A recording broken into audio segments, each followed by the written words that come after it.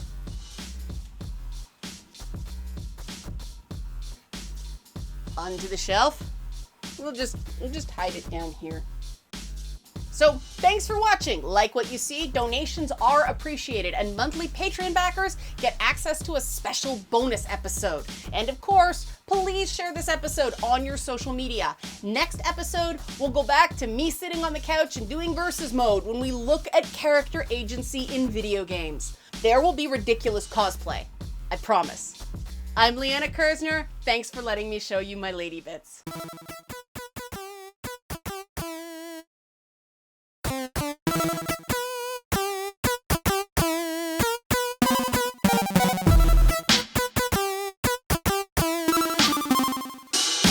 Allowing video games to do brand new things. Oh, I knocked the microphone there.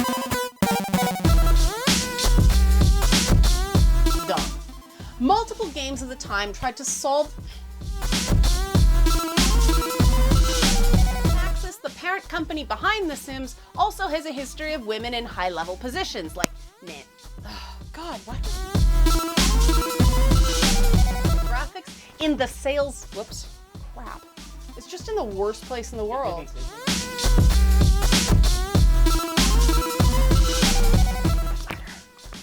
This is a giant-ass microphone.